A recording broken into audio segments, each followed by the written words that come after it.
Hello, you lovely kings, queens, and in-betweens, and welcome back to the channel. My name is Elaine, and today I'm joined by Jeremy. Hello. We're going to be talking about that anime we all feared was an oh no stepbro situation when it appeared on the scene of the summer 2024 anime season, and that is Days with My Stepsister. Yes.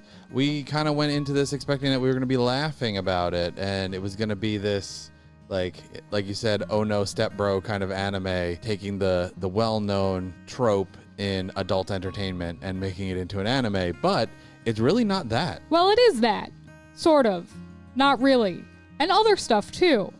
Let's talk about it, Jeremy. The basic premise of this anime is that there are two high school students, Yuta and Saki, whose parents have divorced. And eventually their parents meet. Yuta's father is a little more well-to-do. They live very comfortably. And Saki and her mom are on the poorer side. They come together, there's a remarriage, and all of a sudden these two strangers are suddenly siblings sharing a home. And stuff happens. Yes. Or really doesn't happen. So far, at least. We've watched, the first 4 episodes? Yes. So, as of right now, I'm actually really liking this anime. I think that from a visual standpoint, it's interesting. It tries some new things, which I really appreciate because a lot of anime just has like the same visual style over and over and over again. So, from an artistic standpoint, I like it.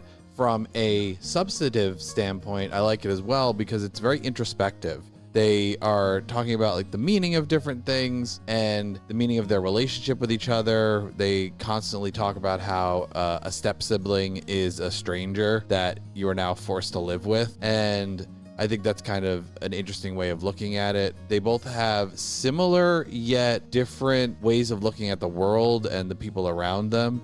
And I feel like their conversations are very natural, like a conversation that doesn't seem like it's out of an anime script, which I feel like a lot of the conversations in anime are really wonky, like nobody actually talks like that. But I feel like people actually talk like the way that these characters talk to each other. I think the interesting thing too about their conversations is they're natural conversations. They don't seem for the most part to come out of left field. There's some maybe that wasn't translated as well that we had more trouble kind of getting where it came from. But the thing that I like is they're not interacting with each other like they're people who've known each other for a long time.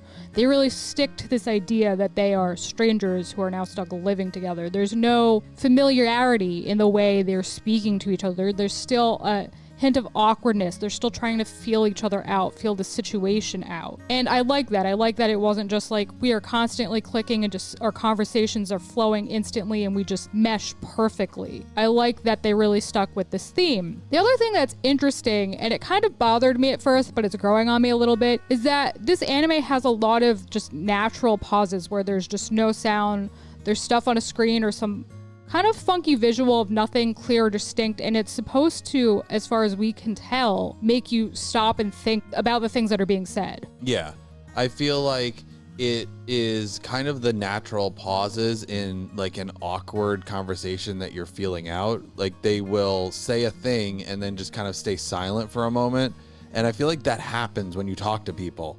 It does. Sometimes you just have awkward silences like that, and you have to gather your thoughts. And they kind of cut those out most of the time. Anime conversations tend to be really spastic, and I feel like they don't do that. They let things linger in this anime, and I like that.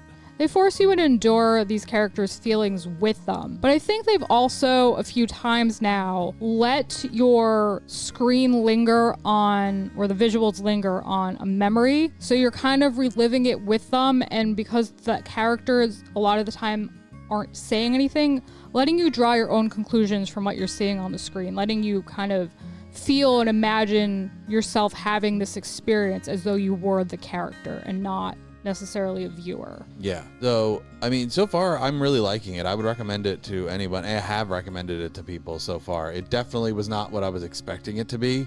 And it's one of the standouts of seasonal anime that we've watched so far, I feel like. I don't know if it'll stick the landing. I don't know where it's going to go, but I'm liking it so far.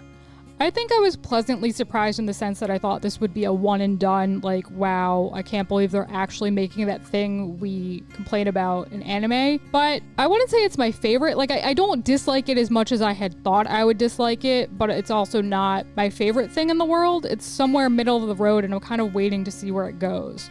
So for I'm curious to see where this goes kind of perspective, I would suggest watching it because it is not what you would anticipate when you first hear of the title.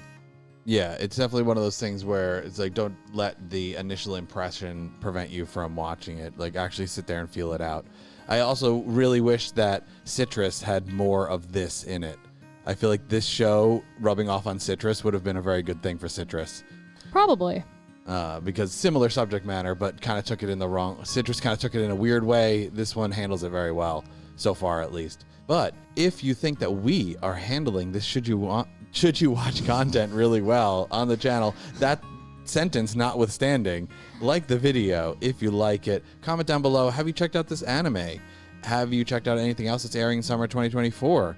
Do you agree or disagree with us? And give us recommendations. Subscribe to the channel so you don't miss any of this content going forward, and ring that bell so you know what's up. We'll catch you in the next one. Bye, guys.